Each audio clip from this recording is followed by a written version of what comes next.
Bonjour, bonsoir, asseyez-vous bien confortablement, car aujourd'hui on va parler de Shinichiro Watanabe. Si vous ne connaissez pas ce réalisateur mais que vous avez la moindre passion pour l'animation japonaise, alors vous êtes sûrement déjà tombé sur une de ses œuvres les plus connues, l'œuvre phare du réalisateur le plus cinéphile de sa génération, Cowboy Bebop. Okay, 3, 2, 1, let's jam. Un mélange entre SF noir, western spaghetti et space opera, c'est l'un des mélanges les plus spéciaux de l'animation japonaise. Cependant, je ne vais pas vous parler principalement de Cowboy Bebop, car 2 personnes avant moi l'ont déjà fait avec brio. Je vous conseille donc d'aller voir ces 2 vidéos et de revenir après.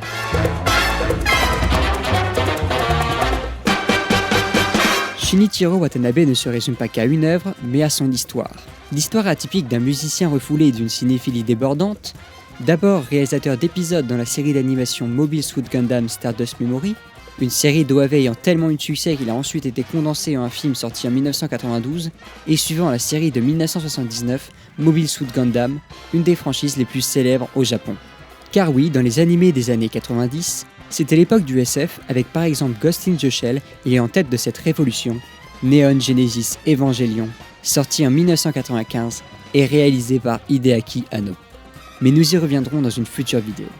Car avant ça, Shinichiro Watanabe réalise les storyboards pour la première fois avec Macross Plus, lui aussi une série d'OAV composée de 4 épisodes dans un style encore une fois SF.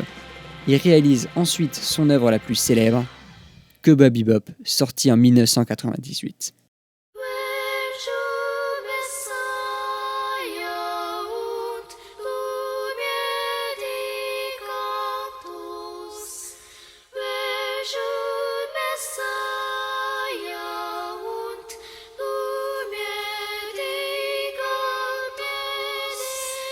Je ne vais pas vous parler en soi de l'animé, car je suppose que vous avez vu les 2 vidéos qui en parlent.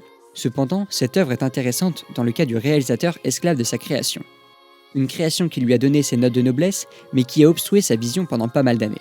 Cependant, on ne peut pas dire que ce n'était pas le cas non plus avant. Si l'on revient en arrière, il avait commencé en tant que directeur d'épisodes dans des séries de SF ressemblant à Cowboy Bebop.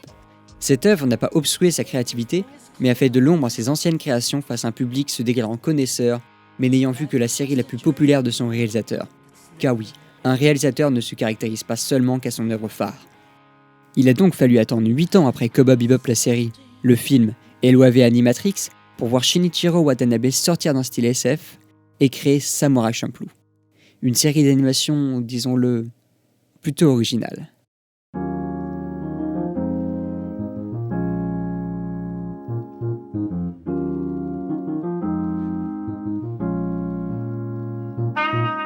Un mélange atypique se passant dans une version fictive de l'ère Edo, avec 3 personnages ayant insufflé leur style dans l'univers de la série, un ancien pirate devenu vagabond, un ronin qui signifiait les samouraïs sans maître dans le Japon médiéval, et une jeune fille serveuse. 3 spécimens totalement différents, aussi différents que le style de l'animé. Car ramener un style hip-hop dans un monde où les gens se battent au sabre, c'était pas très commun à l'époque ce genre de mélange. Maintenant non plus d'ailleurs, le seul mélange des genres de l'animation que j'ai pu voir il y a peu de temps, c'était dans Montafukaz, mais encore une fois, j'y reviendrai, parce qu'il y a de quoi faire. Mais revenons à notre sujet. Si j'aborde l'importance des personnages dans l'univers de la série, c'est pas pour rien. Samurai Champloo est un très bon exemple pour parler d'un des traits les plus importants des œuvres de Shinichiro Watanabe, la construction de ses personnages et leur importance dans l'univers qui les entoure. Une très grande importance. Que ce soit dans Cowboy Bebop ou dans Samurai Champloo, l'histoire d'un épisode est toujours centrée sur un personnage que l'on suit tout le long dans le style d'un road movie. Le personnage principal voyage et fait des rencontres, ce qui va changer sa façon de voir le monde. Cette construction de personnage ne serait pas possible si on n'avait pas ce format très épisodique que l'on peut retrouver dans ces 2 œuvres, nous permettant de regarder individuellement chaque épisode sans nous perdre.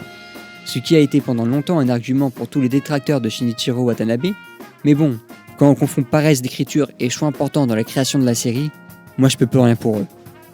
Cependant, s'il y a bien une chose que personne n'a pu critiquer dans ses œuvres, c'est bien la musique.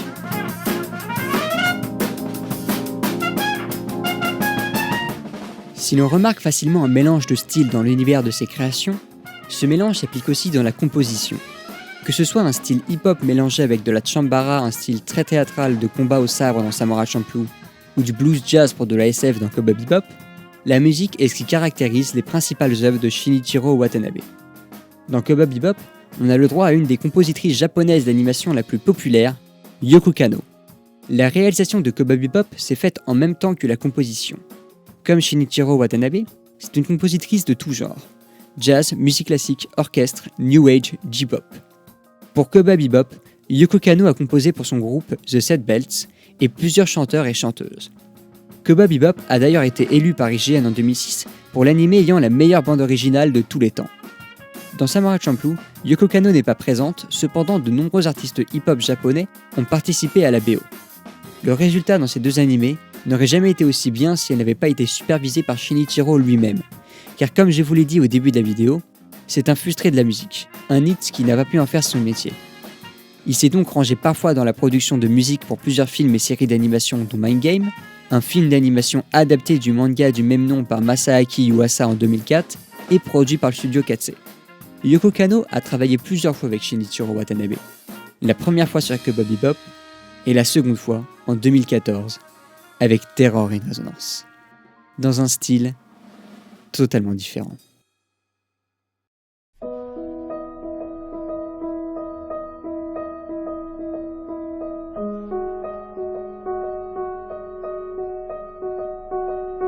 Bon, on va passer à un très gros morceau. Cette série montre pour moi ce dont est capable Shinichiro Watanabe avec le temps quand il s'agit de la réalisation. Terror in Resonance, comme écrit dans Wikipédia, se déroule dans un présent alternatif où Tokyo est frappé par une attaque terroriste, mettant en état de choc toute la ville. Mais on va arrêter tout de suite de lire le synopsis et je vous conseille directement d'aller voir cet animé. Cet animé est beaucoup moins surprenant que ses autres œuvres, mais intéressant dans la réflexion sur la mort et le rêve que l'on peut retrouver dans Cowboy Bebop par exemple. Spike, le personnage principal, est déjà mort. Il a fui son ancienne vie de membre d'une organisation en se faisant passer pour mort afin de vivre avec la femme qu'il aime. Cependant, scénario oblige, sa femme disparaît le laissant seul. Toute l'œuvre de Cowboy Bebop est basée sur la peur de la mort et la transparence du personnage principal face au monde qui l'entoure. Il est totalement détaché de tous les événements qui lui arrivent. Des événements arrivant toujours par hasard, car c'est la vie. Je voulais continuer à vivre dans un rêve dont je ne serais jamais sorti. Et d'un coup, sans m'en rendre compte, je me suis réveillé. Faye, je n'y vais pas pour mourir. Non, je vais là-bas pour me prouver à moi-même que je suis encore vivant.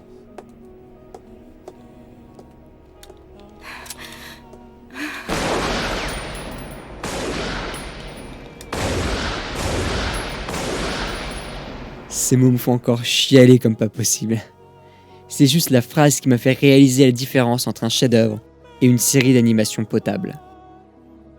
Ce genre de phrase capable de résumer une œuvre à elle toute seule, je l'ai retrouvée dans Terror in Resonance, toujours avec une musique de Yoko Kanno m'accompagnant dans cette péripétie. Deux personnes victimes d'une société ayant réalisé des expériences sur eux étant enfants, et ayant vu leurs amis disparaître les uns après les autres dans l'ignorance la plus totale, ne cherchant qu'à montrer au monde qu'ils ont existé. On expliquera tout devant le tribunal. Vous avez mis vos vies en jeu dans ce but, non? C'est bien ce que vous souhaitiez. Ne renonce pas. Je te promets que la lumière sera faite.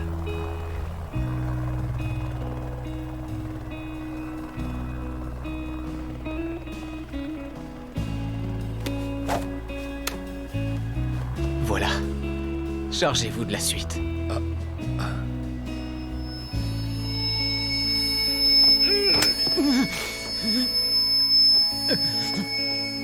Mais s'il vous plaît, essayez de ne pas nous oublier.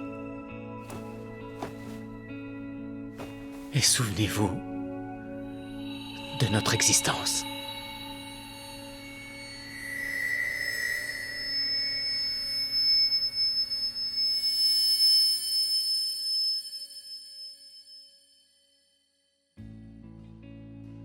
Puis cette dernière image avant la mort, comme avec les papillons dans Cowboy Bebop, représentant la fracture entre la vie et la mort. Shinichiro Watanabe est l'un des rares réalisateurs d'animation qui osent tuer ses personnages principaux. Mais en soi, la mort, ce n'est pas une fin.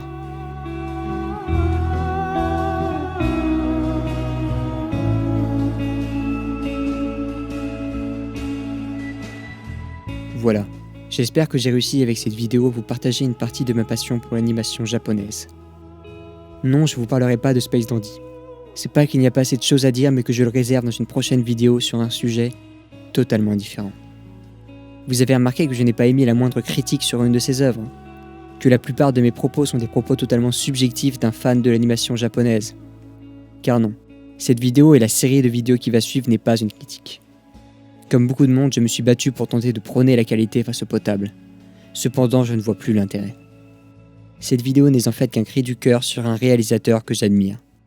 Une envie de partager mes passions. Allez, à bientôt.